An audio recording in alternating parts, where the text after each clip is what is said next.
Hello viewer, welcome back to our channel Maths Zone with BP. I am Sanjeev Kumar. Today I want to provide you quick revision notes of chapter 8 that is human health and disease. तो आइए आज हम आपको chapter 8 जो class 12 की है human health and disease उसकी detail जानकारी देता हूं। तो लेट्स स्टार्ट नाउ। हाँ तो आइए आज मैं क्लास 12 बायोलॉजी की क्विक रिवीजन नोट्स जो चैप्टर 8 है ह्यूमन हेल्थ एंड डिजीज इसकी डिटेल जानकारी देता हूँ। The states of complete physical mental and social well beings is called health. Health simply does not simply means disease free conditions or physical fitness. Health is affected by genetic disorder। पहला genetic disorder से the defects which child inherits from its parents, यानी genetic disorder हम उसे बोलते हैं जिसमें कि child जो है इनहेरिट करता है अपने पेरेंट्स से जिस तरह की डिफेक्ट्स को, वो जेनेटिक डिसऑर्डर कहलाती है। दूसरा इन्फेक्शन फ्रॉम माइक्रोब्स और अदर ऑर्गेनिज्म। कहने का मतलब ये हो गया कि माइक्रोब्स के द्वारा जो इन्फेक्शन होती है या दूसरे ऑर्गेनिज्म से। तीसरा होता है lifestyle, include food and water we take, exercise and rest, यानी लाइफ स्टाइल से भी होती है जिसमें कि फूड इंक्लूड करती है और पानी इंक्लूड करती है और एक्सरसाइज और रेस्ट इंक्लूड करती है। तो आइए अब हम देखते हैं good health can be maintained by. Good health को हम कैसे मेंटेन कर सकते हैं। तो first point balance diet, second personal hygiene, third regular exercise, fourth awareness about the disease and their effect, fifth immunisation against the infectious disease, sixth proper disposal of wastage, proper disposal of wastage, seventh control of vectors and eighth maintenance of hygienic food and water। तो इन सारे point से हम अपने health को maintain कर सकते हैं। अब मैं डिजीज के बारे में बताता हूँ। Disease can be broadly grouped into infectious and non infectious, यानी डिजीज को हम दो ग्रुप में बांट सकते हैं। पहला होता है इन्फेक्शियस, दूसरा नॉन इन्फेक्शियस। तो आइए हम देखते हैं इन्फेक्शियस डिजीज किसे कहते हैं। तो disease which are easily transmitted from one person to another are called infectious disease। यानी जो डिजीज इजिली ट्रांसमिट हो जाती है एक पर्सन से दूसरे पर्सन में उसे हम इन्फेक्शियस डिजीज बोलते हैं। फॉर एग्जाम्पल एड्स होती है, common cold, malaria and tuberculosis etcetera, ये सारे होते हैं। अब दूसरा नॉन इन्फेक्शियस डिजीज है। तो disease which can not transmitted from one person to another, यानी ऐसा डिजीज जो कि एक पर्सन से दूसरे पर्सन में ट्रांसमिट नहीं होता है, are called non infectious disease, उसे हम नॉन इन्फेक्शियस डिजीज कहते हैं। फॉर एग्जाम्पल जैसे कैंसर होता है, हाइपरटेंशन होता है, डायबिटीज होता है एटसेट्रा। अब हम कॉमन डिजीज इन ह्यूमन देखते हैं। तो इसमें पहला पॉइंट है the disease causing micro organism like bacteria, virus, fungus, protozoa, helminths are called pathogens. यानी डिजीज काउजिंग माइक्रो ऑर्गेनिज्म जो होते हैं जैसे bacteria, virus, fungus, protozoa, helminths वगैरह जो होते हैं इसे हम पैथोजेंस बोलते हैं। अब next point, the pathogen can enter the body by various means and multiply and interfere with normal vital activities resulting in micro morphological and functional damage. तो सेकंड पॉइंट हम देखते हैं the pathogen can enter the body by various means and multiply and interfere with normal vital activities resulting in morphological and functional damage। कहने का मतलब हो गया pathogens जो है एंटर करती है बॉडी में अलग अलग मीन्स से, ये मल्टीप्लाई करती है और इंटरफेयर करती है नॉर्मल वाइटल एक्टिविटीज को और ये मॉर्फोलॉजिकल और फंक्शनल डैमेज करती है। अब हम नेम ऑफ डिजीज देखते हैं और कैजुअल ऑर्गेनिज्म देखते हैं, सिम्टम देखते हैं एंड इफेक्ट देखते हैं। तो अब हम इसमें देखते हैं नेम ऑफ डिजीज और टेस्ट, ये casual organism, symptoms and effects देखते हैं। तो पहला पॉइंट है टाइफॉइड या जिसे वायरल टेस्ट, टाइफॉइड और इसे वायरल टेस्ट की जाती है। ये सैल्मोनेला टाइफी के द्वारा होती है। ये सस्टेंड हाई फीवर, इसमें हाई फीवर होती है, वीकनेस और स्टमक पेन होती है। उसके बाद दूसरा न्यूमोनिया है, ये स्ट्रेप्टोकोकस से होती है। न्यूमोनिया स्ट्रेप्टोकोकस न्यूमोनिया से होती है एंड हीमोफिलस इन्फ्लुएंजा के द्वारा होती है। इसमें भी फीवर होती है, चील्स यानी ठंड लगती है, कफ एंड हेडेक होती है। ये alveoli get filled with fluid leading to severe problems in respiration. Alveoli जो है ये फ्लूइड से फील्ड हो जाती है जो कि सीवर प्रॉब्लम रेस्पिरेशन में करती है। अब नेक्स्ट है कॉमन कोल्ड, ये राइनोवायरस से होती है। इसमें नेजल कंजेशन होती है and discharge, sore throat, cough and headache होती है। इसमें infect the nose and respiratory passage को। इसके बाद मलेरिया है, ये प्लाज्मोडियम वाइवेक्स के द्वारा होती है। ये प्लाज्मोडियम मलेरिया एंड प्लाज्मोडियम फैलिपेरम के द्वारा होती है। द चील एंड हाई फीवर, इसमें चील और हाई फीवर होती है, रेकरिंग 3 to 4 डेज, ये लगभग 3 से 4 दिन तक रहती है। ये parasite multiply within liver cells and then attack the RBC.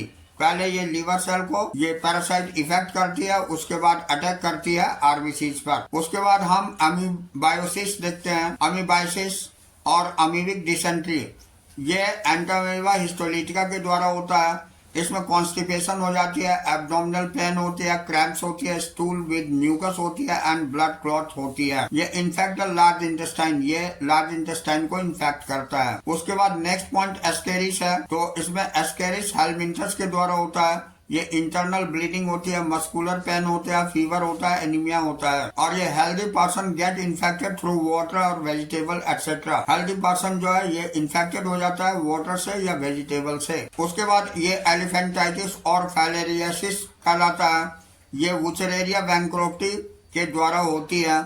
अब इसमें inflammation in lower limbs and genital organs, इसमें इन्फ्लेमेशन लोअर लिम्स की होती है और जेनिटल ऑर्गन्स की होती है।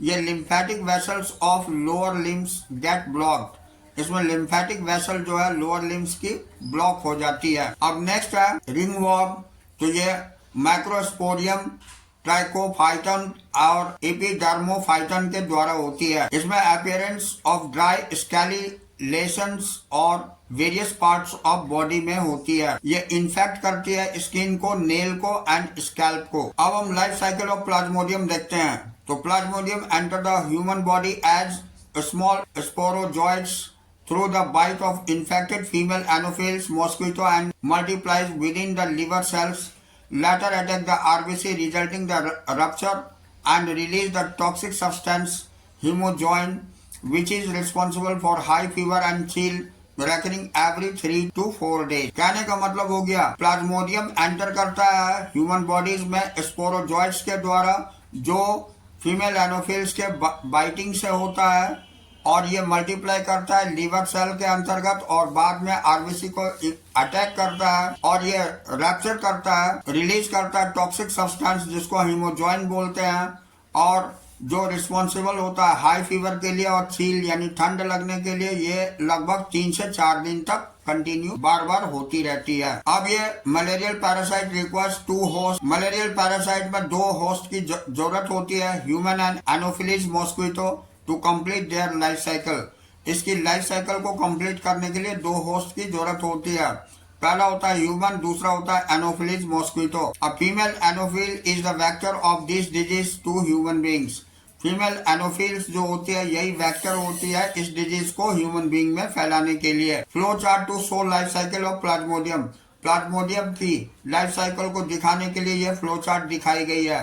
इसमें आप देख सकते हैं ये हाफ लाइफ साइकिल जो है ये ह्यूमन बींग में होती है और ये हाफ लाइफ साइकिल इसकी मॉस्किटो के अंतर्गत होती है, जिसको कि आप डायग्राम से इजीली समझ सकते हैं। अब हम इम्यूनिटी दिखाते हैं, तो the ability of host cell to fight the disease causing microorganism due to immune system is called immunity। तो there are 2 types of immunity। Immunity जो होती है ये एक एबिलिटी होती है होस्ट सेल के अंतर्गत जो कि डिजीज से लड़ने की क्षमता को प्रोवाइड करता है माइक्रो ऑर्गेनिज्म से इम्यून सिस्टम के अंतर्गत, इसी को हम इम्यूनिटी बोलते। ये 2 प्रकार की होती है। हाँ, तो पहला होता है innate immunity, non-specific type of defense present at the time of birth and provide different kinds of barriers to the entry of foreign agents into the body। It consists of 4 types of barrier। तो ये non-specific type की defence होती है, present होती है at the time of birth, birth के समय, और ये प्रोवाइड करते हैं डिफरेंट काइंड्स ऑफ बैरियर को जो एंटर करता है फॉरेन एजेंट्स को बॉडी के अंतर्गत। ये 4 टाइप की बैरियर होती है। पहला होता है फिजिकल बैरियर, तो ये skin, mucus coating and epithelium lining, the respiratory और gastro intestinal and urinogenital tracts होती है। दूसरा होता है फिजियोलॉजिकल बैरियर, ये acid in stomach and saliva in mouth होती है। तीसरा होता है सेलुलर बैरियर, जो ल्यूकोसाइट्स, न्यूट्रोफिल्स और मोनोसाइट्स होता है। चौथा होता है साइटोकाइन बैरियर्स, ये virus infected cells secretes protein called interferon. अब हम देखते हैं इनेट इम्यूनिटी और एक्वायर्ड यानी एडाप्टिव इम्यूनिटी के बीच में डिफरेंस। तो पहला पॉइंट होता है प्रेजेंट फ्रॉम बर्थ इटसेल्फ और दूसरा होता है डेवलप्स ड्यूरिंग लाइफ टाइम। तो next point, the immunity remains throughout life और कैन बी शॉर्ट लाइफ और लॉन्ग लाइफ। इसके बाद इसमें होता है तीसरे में इनेट इम्यूनिटी में contract and exposure with the pathogens और its antigen is not essential, जबकि एक्वायर्ड में कॉन्टैक्ट विद पैथोजेंस और its antigen is essential. Next point होते हैं इनेट इम्यूनिटी इज इनहेरिटेबल, जबकि acquired immunity can not be pass to the next generation except for the brief period of neonates. इसके बाद next point है it protects the individual from contraction of disease of the other organism, जबकि acquired में it protects the individual from pathogens present on other members of the same species. अब हम acquired immunity देखते हैं। तो acquired immunity में है pathogen specific. Acquired immunity में है pathogen specific defence characterised by memory when our body encounters a pathogen first time produce a response called primary response of low intensity. Subsequent encounter by same pathogens produce highly intensified response called secondary response, anamnestic response due to memory of first encounter. तो acquired immunity होती है pathogen specific defence characterised होती है memory के द्वारा, और जो body में एनकाउंटर करती है पैथोजन को फर्स्ट टाइम प्रोड्यूस करती है रिस्पॉन्स को, ये प्राइमरी रिस्पॉन्स कहलाती है ऑफ लो इंटेंसिटी। पहली रिस्पॉन्स जो है लो इंटेंसिटी की होती है। सब्सिक्वेंट एनकाउंटर, उसके बाद जो एनकाउंटर होती है वो सेम पैथोजन की प्रोड्यूस करती है हाई इंटेंसिफाइड। इसमें हाई इंटेंसिटी पाई जाती है जो रिस्पॉन्स करती है सेकेंडरी रिस्पॉन्स और एनामनेस्टिक रिस्पॉन्स कहलाती है due to memory of first encounter. ये मेमोरी कहलाती है फर्स्ट एनकाउंटर की। अब हम primary and secondary responses are carried out with the help of B lymphocytes and T lymphocytes.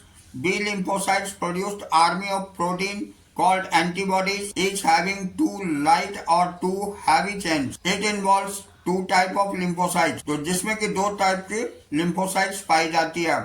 पहला है B lymphocytes shows humoral immune response, ये show करती है humoral immune response को HI बोलते हैं।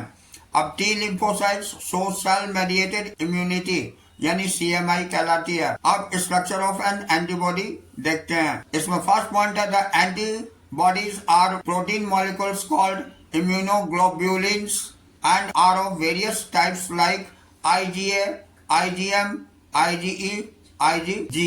अब नेक्स्ट पॉइंट है each antibody molecules consist of 4 polypeptide chains, 2 are long called heavy chains and 2 are short called light chains.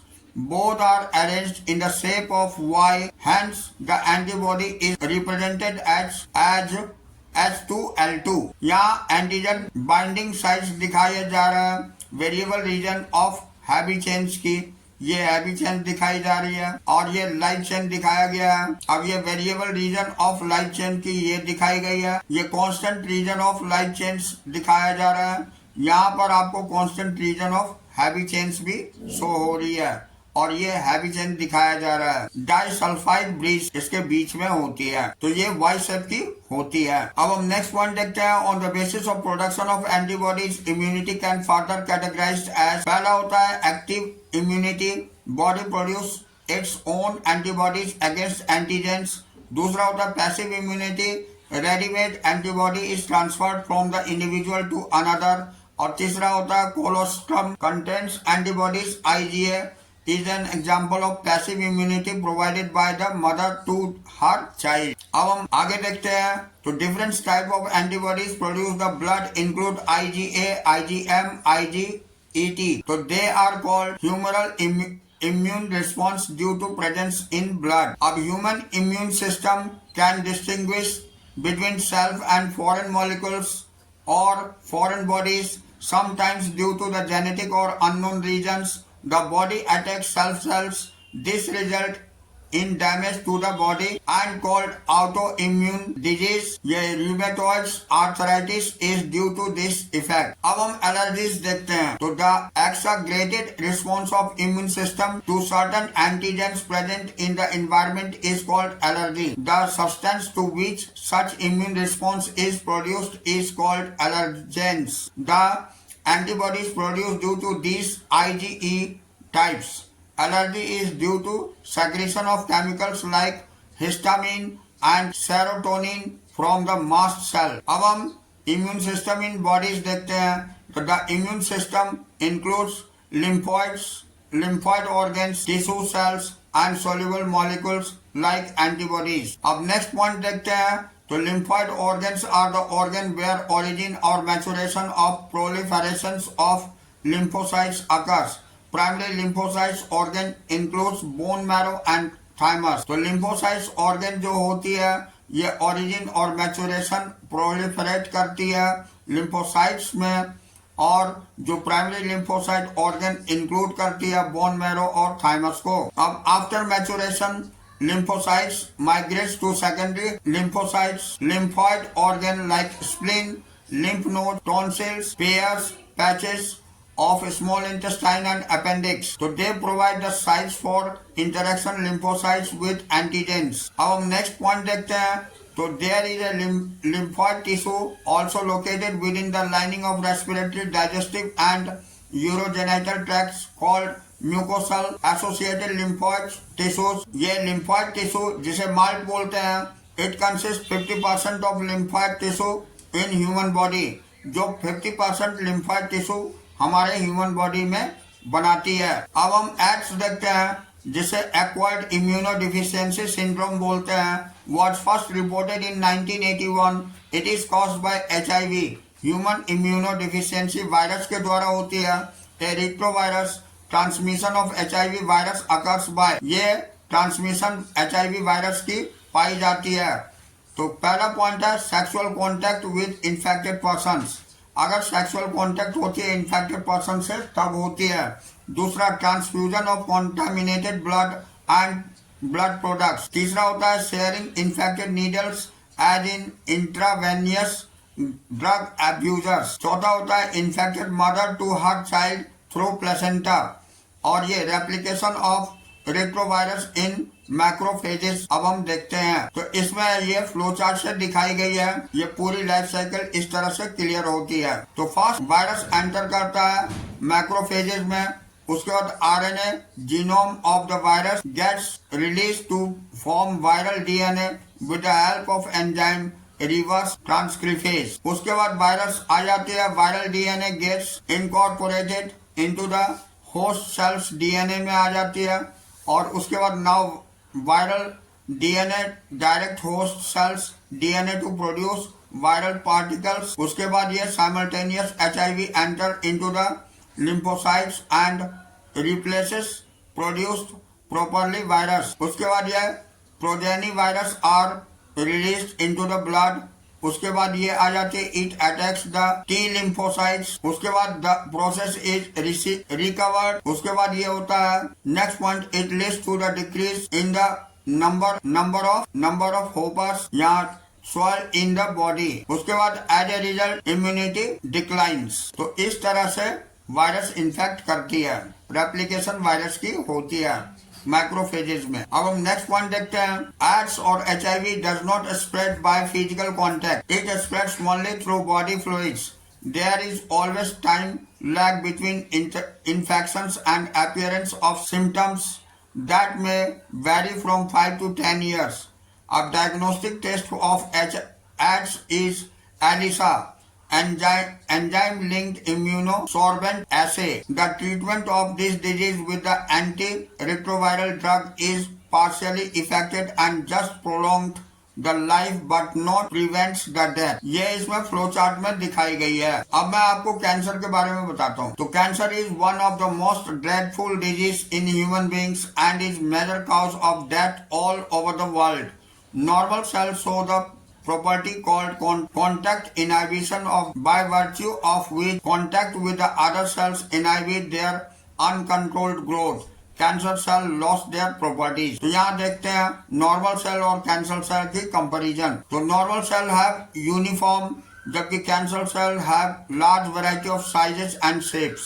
Morphology के अंतर्गत shapes and sizes the nucleus has irregular structure and have relatively small cytoplasm. अब यहाँ reproductive and cell death देखते हैं। तो cells stop dividing when too much of its kinds are present. So these cells grow and divide in a controlled manner and follow a predictable life cycle. उसके बाद है normal cell undergo the process of apoptosis, self-destruction if they detect abnormalities and damage in their organelles. लेकिन यहाँ cancer cell में देखते हैं cancer cell does not stop growing resulting to appearance of a tumor. एक cluster of mutant cells पाई जाती है। अब ये कम्युनिकेशन देखते हैं। तो normal cell communicate with each other for proper functioning जबकि cancer cell do not communicate with each other. अब हम एडेशन एंड इन्वेशन देखते हैं। तो नॉर्मल सेल में these cells have external membrane and allow them to bond with other cells जबकि cancer cell में cancer cell loss the molecules that keeps cell bonded together. Of these cells have the ability to invade or spread to the other parts of the body by traveling through the blood stream or lymphatic system, that is metastasis. अब हम specialization देखते हैं। तो normal cell starts out as immature cell and mature with certain specialized functions, जबकि cancer cell do not mature and undergo apoptosis. Instead, these cells become immature over time. अब cancer cells are primitive and they do not have specialized functions. उसके बाद हम signal recognition देखते हैं। तो normal cell recognize signals, they know when they are enough new cells and stops dividing जबकि cancer cell do not recognize signal, hence these cells erratically reproduce mutated cells. अब यहाँ देखते हैं cancerous cells continue to divide, giving rise to masses of cells called tumors. These are two kinds of tumors. तो पहला होता है benign tumor, दूसरा होता है malignant tumor. तो हम benign tumor और malignant tumor के बीच difference देखते हैं। तो first point है it remains confined to the affected organs जबकि malignant tumors it is spread to the other organs of the body. Second point है rate of growth is usually slow जबकि इसमें rate of growth usually rapid होती है। अब there is no latent stage, इसमें latent stage पाई जाती है। चौथा है it causes limited damage to the body जबकि cancer cell migrate to other sides of the body. अब there is no metastasis, यहाँ पर मेटास्टेटिस होती है। अब इट इज नॉन कैंसरस होती है जबकि इट इज कैंसरस, ये कैंसरस होती है। अब कॉज ऑफ कैंसर बताते हैं। कैंसर न्यूप्लास्टिक सेल में be induced by physical, chemical and biological agent called carcinogens. Cancer causing virus called oncogenic virus have gene called viral oncogenes. तो several genes called cellular oncogenes यानी C-onc और proto-oncogenes have been identified in normal cells which when activated under certain conditions could lead the oncogenic transformation of the cell. अब हम cancer detection देखते हैं। तो cancer detection and diagnosis. Cancer detection is based on biopsy and histopathological study of the tissue, blood and bone marrow test for increased cell counts, radiography, CT, computerized tomography, MRI, magnetic resonance imaging are very useful to cancer of internal organ. अब treatment of cancer देखते हैं। तो surgical, ये cancerous tissues are surgically remove. दूसरा होता है radiotherapy, tumour cells are irradiated lethally by radiation. तीसरा होता है chemotherapy, drugs are used to kill cancerous cells but show side effects like hair loss, anaemia etcetera. उसके बाद है इम्यूनोथेरेपी, तो patients are given that alpha interferon which activate their immune system and help in destroying the tumour. उसके बाद drugs and alcohol abuse हम देखते हैं। तो commonly abuse drug include opioids, cannabinoids and coca alkaloids obtained from flowering plants and a few from fungi. Opioids are drugs which bind the specific opioid receptors present in our central nervous system and gastrointestinal tracts. Heroin, commonly called smack, is chemically diacetylmorphine, which is white, odorless, bitter crystalline compound. It is extracted from the latex of poppy plants, Papaver somniferum. So generally taken the snorting and injections. Heroin is the depressant and slow down the body functions. Cannabinoids are group of chemicals which interact with cannabinoids receptors present in the brain. ये natural cannabinoids are obtained from the inflorescence of plant cannabis sativa. They include marijuana, hashish, carros and ganja. So they are generally taken by inhalation and oral ingestion. They are known for the effects of the cardiovascular system of the body. अब हम Coca alkaloid और cocaine देखते हैं। is obtained from coca plant Erythroxylum coca, native to South America. It interferes with the transport of neurotransmitter dopamine.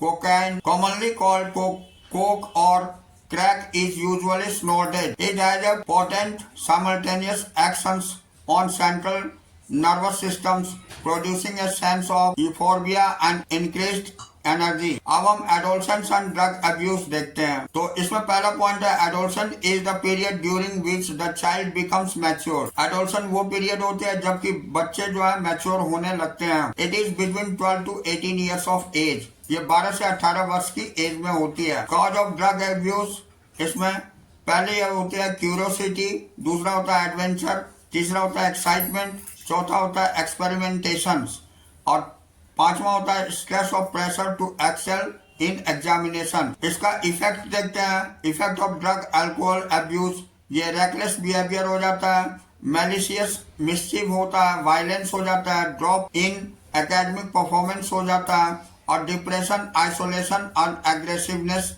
Etcetera हो जाती है। अब हम dependence is the tendency of the body is manifest characteristics and unpleasant withdrawal syndrome if regular dose of drug या alcohol is abruptly discontinued. That includes anxiety, shakiness, nausea and sweating. उसके बाद देखते हैं ये prevention, avoid undue peer pressure, education and counseling, seeking help for parents and peers, seeking professional and medical help etc. इन सब से हम prevent कर सकते हैं।